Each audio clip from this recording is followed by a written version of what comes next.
네, 태풍 카눈에 결국 새만금 잼버리 야영지에서 속속 철수를 하고 이동을 하고 있는 모습 보셨습니다. 한반도를 완전히 관통할 뿐만 아니라 점점 서쪽으로 오고 있기 때문에 우리 수도권까지 더욱더 직접적인 영향을 미치게 된다는 것입니다. 이번에 전문가에게 좀 더 자세하게 이 태풍 상황 듣겠습니다. 이현호 공주대 대기과학과 교수 연결돼 있습니다. 안녕하십니까? 예, 안녕하세요. 네. 지금은 어디쯤 오고 있는 겁니까, 태풍이? 예, 현재 지금 제6호 태풍 카눈이 부산에서 한 남남동쪽으로 약 700km 정도 떨어진 해상에 있습니다. 네. 그래서 거기서 지금 1시간에 한 3km 정도의 속도로 이동하고 있는데요. 그러니까 네. 이제 사람이 걷는 것보다 느린 속도로 매우 천천히 이동하고 있습니다. 계속 동쪽으로 진행하다가 오늘 아침부터 방향을 북쪽으로 틀어서 현재 지금 북진 혹은 북동진 정도로 이동하고 있습니다. 네. 부산에서 700km 남쪽, 그런데 사람이 걷는 것보다 더 느린 속도로 지금 올라오고 있다. 우리나라에 영향을 제일 많이 주는 시점이 언제쯤인가요?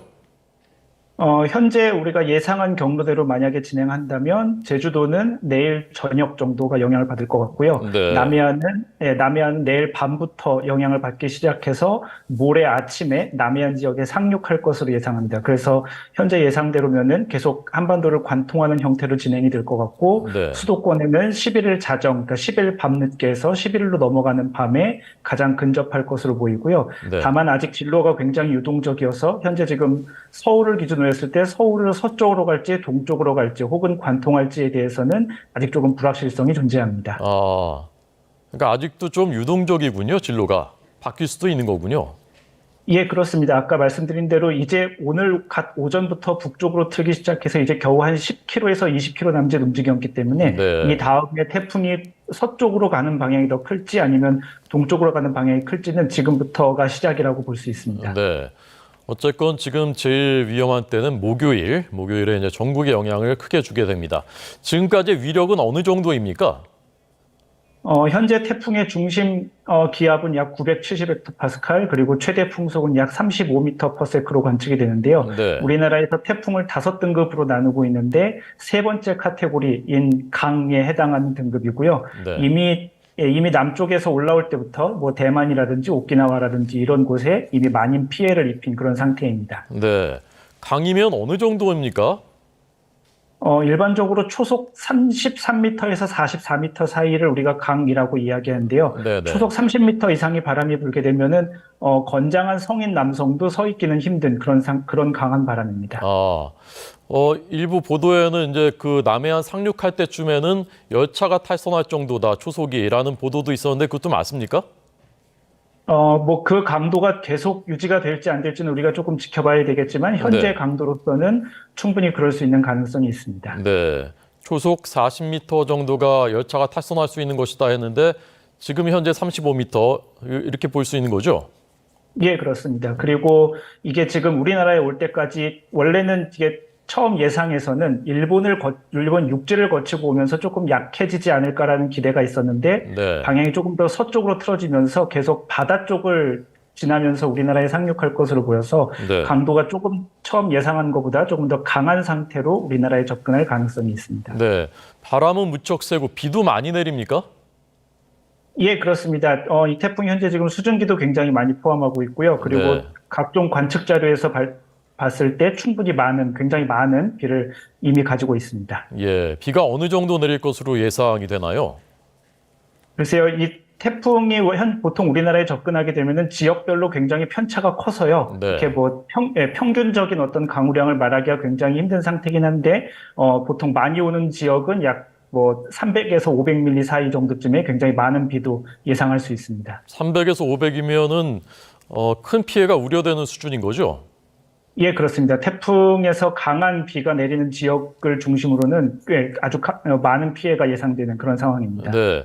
보통은 이제 올라오면서 태풍 반경 이제 오른쪽, 동쪽이 더 피해가 크다고 하는데 이번에도 그렇습니까? 예, 보통 태풍에서 이제 우리가 알 수 있듯이 뭐 왼쪽, 오른쪽 그런 상황을 나누기는 하는데요. 네네. 그렇게 우리가 나누는 이유는 태풍의 이동 속도가 더해지기 때문이거든요. 네. 태풍의 오른쪽은 이제 태풍의 이동 속도와 바람이 더해져서 바람이 좀 더 강하게 부는 건데 현재 태풍의 이동 속도가 그렇게 빠르지 않습니다. 그래서 물론 반으로 나누자면 동쪽이 더 강하지만 동쪽 서쪽 할 것 없이 이번에는 좀 강하게 예상됩니다. 아, 그렇군요. 그 속도가 아까 사람 걷는 것보다 더 느린 속도라고 하셨는데 왜 그렇게 느린 것인지 하고 그렇게 느리면 우리는 이제 더 걱정을 해야 되는 상황인 것인가요? 예, 일단 태풍이 이렇게 지금 굉장히 느리게 이동하는 이유는 그 주변 고기압의 이제 세력이 주변 고기압 세력에 이제 그래서 특별히 어느 방향으로 방향이 정해지지 않고 계속 동쪽으로 오다가 혹은 북쪽으로 지금 방향이 꺾이는 시점에서 속도가 굉장히 느린 거고요. 네. 물론 한반도로 접근하면은 아마 지금보다는 조금 더 빨리 그렇게 오게 될 것으로 예상은 됩니다. 네. 예, 그런데 태풍이 우리나라에 왔을 때 가장 피해가 적게 되려면 사실 어디로 지나가느냐보다도 제일 빨리 지나가는 것이 가장 중요합니다. 그래서 현재라면은 조금 위험한 상태이긴 한데요. 네. 속도가 조금 더 빨라져서 한반도로 빨리 관통하기를 그렇게 좀 기대해봐야 할 것 같습니다. 네. 근데 그럴 가능성이 높지는 않은 건가요? 속도가 많이 빨라질 가능성이? 현재로서는 보통 우리나라에 접근하는 우리가 일반적으로 알고 있던 그런 태풍보다는 느리게 이동하고 있고 관통도 조금 더 느릴 것으로 예상이 됩니다. 예. 지금 바닷물 온도가 뜨거워서 올라오면서 점점 더 세질 가능성이 있다고 하던데 그것도 맞습니까? 현재 아까 말씀드린 대로 중심 기압이 970헥토파스칼 정도인데요. 네. 예상으로는 지금보다 더 약해지지 않고 960에서 970 사이 이 정도를 유지하면서 남해안까지 접근할 것으로 예상이 됩니다. 네. 저희가 조금 전에 3년 전에 2020년 하이선이 이제 올라올 때, 이게 영남 쪽을 관통할 때 그때와 진로가 유사하다라는 이제 분석을 들려드렸는데 비교하면 어떻습니까? 하이선 때하고 비교해 보면은 하이선은 방금 말씀드린 대로 이렇게 동해안 쪽으로 조금 치우쳐서 네. 그렇게 주로 경상도 쪽에 영향을 준 상태였었고요. 그리고 얼마 전에 다른 언론에서 보도가 된 태풍 2012년 태풍 산바의 경우에는 물론 그것도 남해안 쪽으로 상륙하긴 했는데 강원도 쪽으로 빠지는 그렇게 편향하는 경로를 보였습니다. 그런데 네. 이번에 지금 올라오는 태풍 카누는 동쪽으로 이동하는 것이 아니라 서쪽으로 밀려서 가는 경향이 좀 더 강해서 네. 내륙 쪽으로 조금 더 많은 피해가 있을 수 있습니다. 네. 이게 지금 진로가 그래도 계속 변화하고 있다고 하시니까 진로가 완전히 이제 벗어나거나 또는 소멸되거나 매우 약화될 가능성도 있나요? 진로 자체에는 아직도 말씀드린 대로 좀 변동성이 있습니다. 네. 각국의 기상청에서 물론 이렇게 편의를 위해서 태풍의 진로를 이렇게 마치 선처럼 그렇게 예보하기는 하는데요. 거기에 실제로 보면은 70%의 확률이라는 그 반경을 같이 예보하게 되어 있거든요. 네. 그래서 그 자료를 보면 그 70% 확률이 한반도 전체를 덮고 있는 상황입니다. 그러니까 한반도 서해안 쪽으로 갈지 동해안으로 갈지 또 아직 70% 정도로 매우 확률이 높은 그 반경 안에 있기 때문에 네. 아직 진로는 조금 불분명하기는 한데 네. 적어도 남해안에 근접할 때까지 현재 강도가 유지되거나 더 약해지진 않을 것 같다는 대체로 맞을 것 같습니다. 네. 교수님 지금 화면 보이시죠? 예. 좀 전에 그 화면. 그래서 이제 상륙할 때쯤은 태풍이 이제 강인데 아까 5단계 중에 3단계에 해당하는 어떤 경우에는 열차가 탈선할 수 있을 정도의 강도인데 그 위에 이제 올라오면서의 강도는 아직 저희가 표시를 안 했거든요. 이게 현저하게 그 강도가 낮아질 가능성도 있습니까? 보통 우리가 알고 있기로 태풍은 이제 우리나라에 접근할수록 이제 속도가 빨라지면서 그리고 이제 바람의 영향도 받고 해수면 온도도 저 밑에 이제 남태평양, 태평양이라든지 그런 지역보다는 아무래도 온도가 높지 않기 때문에 약해지는 것이 우리가 일반적으로 지금까지 경험했던 태풍인데요. 네네. 지금 이제 요 두 가지 조건이 지금은 잘 들어맞지 않습니다. 태풍의 이동 속도도 현재 지금 느리고요. 그리고 남해안까지도 지금 해수면 온도가 한 28도에서 29도로 상당히 높은 상태로 유지가 되고 있기 때문에 네. 물론 지금 현재처럼 아주 강한 태풍이 예를 들면 수도권까지 올 것이다. 이렇게까지 보는 건 어렵지만 네. 우리가 평소에 경험했던 것보다는 조금 더 강한 상태로 남해안에 상륙할 가능성이 높다고 말씀드릴 수 있겠습니다. 네. 자, 철저히 대비해야 되겠다는 생각이 이제 들고요. 좀 전 저희가 잼버리 소식 전해드렸는데 그래도 태풍의 이제 이동 경로에서 좀 더 이제 안전한 쪽이 이제 서쪽으로 대부분 이제 이동을 대원들이 하고 있거든요. 이 잼버리 대원들 괜찮겠습니까?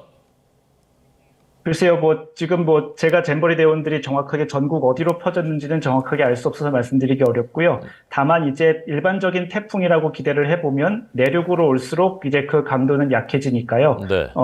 조금 더 이렇게 해안가에서 멀리 떨어진 곳으로 갈수록 조금 더 좋을 것 같습니다. 네. 목요일 밤쯤, 그러니까 목요일 자정쯤, 그러니까 목요일 심야쯤에 이제 서울 쪽을 지나가는 거죠. 지금 경로대로라면은. 예, 그렇습니다. 서울을 제일 근접해서 지나가는 시각대입니다. 네. 그 금요일에는 태풍 영향에서 완전히 벗어나는 건가요? 예, 그렇습니다. 아마 금요일은 대부분의 시민들께서 밖에 이제 일과 시간에 나오면은 굉장히 좋아진 날씨를 경험하실 수도 있습니다. 네, 알겠습니다. 이번에 그 카눈 예상 그 경로를 각국이 예측을 했는데 각국이 그 예측한 결과가 조금씩 달랐다면서요? 예, 그렇습니다. 모든 나라들이 사실 태풍을 이제 수치 모델이라고 부르는 컴퓨터가 계산하는 모델에 근거해서 이제 예측을 하게 되는데요. 네. 사실 각 나라에서 운영하는 수치 모델들마다 결과가 굉장히 달랐습니다. 영국에서 운영하는 모델 같은 경우에는 초기에 이 태풍이 중국으로 상륙하는 걸로 나왔었고요. 네. 그리고 유럽에서 운영하는 모델 같은 경우에는 계속 일본 남해안을 따라가다가 도쿄 정도에서 상륙하는 것으로 나왔었습니다. 네. 그에 반해서 이제 우리나라에서 운영하는 수치 모델은 한 일주일 전부터 이 태풍이 한반도에 상륙할지 동해안일지 서해안일지 조금 왔다 갔다 하긴 했었지만 그래도 비교적 계속 한반도 쪽으로 접근할 것이다라고 좀 일관되게 예측을 했었고요. 그래서 네. 결과적으로는 사실 우리나라에서 운영하는 수치 모델이 좀 일주일 정도 전을 기준으로 해보면은 제일 정확한 이번 태풍 경로를 예상했습니다. 네. 우리나라가 운영하는 모델이라는 게 우리 기상청에서 하는 건가요? 예, 우리나라 기상청과 그 산하기관에서 몇 년 전에 개발을 해서 완성한 우리나라에서 개발한 독자적인 수치예보 모델이 있습니다. 네. 이번에만 정확한 겁니까? 아니면 대체적으로 우리나라께 믿을만 하다고 볼 수 있는 겁니까? 작년에도 작년에 태풍의 흰남노 때도 우리나라에서 운영한 수치 모델의 결과가 제일 좋았었고요. 네. 전반적으로 우리나라 모델의 결과가 좋게 나오는 그런 상황입니다. 네.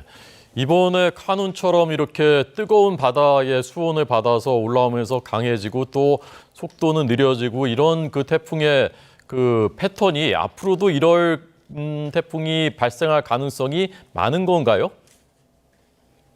태풍의 강도라는 게 해수면 온도하고 아주 직접적인 연관관계가 있거든요. 네. 바닷물의 온도가 올라가면은 태풍의 강도가 더 강해지기 마련인데요. 그래서 앞으로 지구가 더 따뜻해지고 지구 온난화 현상이 일어나면 강한 태풍이 더 많이 발생할 것이다라는 것은 거의 현재 지금 합의된 상황입니다. 네. 전체 태풍이 더 많아질 건가 이거는 아직 좀 잘 모르겠지만 아마 강한 태풍은 지금보다도 오히려 더 많아질 가능성이 많습니다. 네. 이번에 카눈이 지나가고 나면 그 다음에 그 날씨 전반적인 상황은 어떻게 예상하십니까?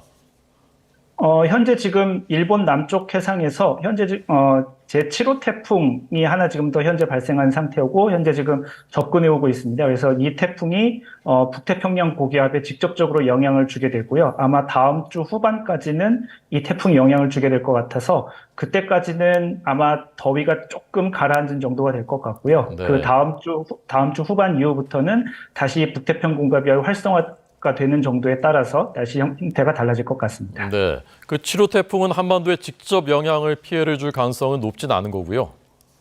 예, 현재 진로로 보면은 일본 쪽으로 상륙할 가능성이 가장 높아 보이고요. 우리나라 쪽으로는 오기까지는 좀 어려울 것 같습니다. 네. 제7호 태풍 란, 이것은 이제 지금 일본 쪽으로 오고 있는 모습 보셨습니다. 올 가을에도 또 태풍이 많이 빈발할 가능성이 있습니까? 예, 계절 태풍을 사실 예측하는 것은 굉장히 어렵긴 한데요. 일반적으로 지금 현재 해수면 온도가 굉장히 올라가 있는 상태여서 태풍이 좀 빈발할 가능성이 있고, 근데 이제 그것이 우리나라에 영향을 미칠지는 사실 조금 더 지켜봐야 되는데요. 태풍의 개수는 지금 현재 아까 말씀드린 강한 태풍의 개수는 현재 지금 조금씩 더 많이 관찰되고 있는 그런 상황입니다. 네, 알겠습니다. 이현호 공주대 대기과학과 교수에게 들었습니다. 고맙습니다. 예, 감사합니다.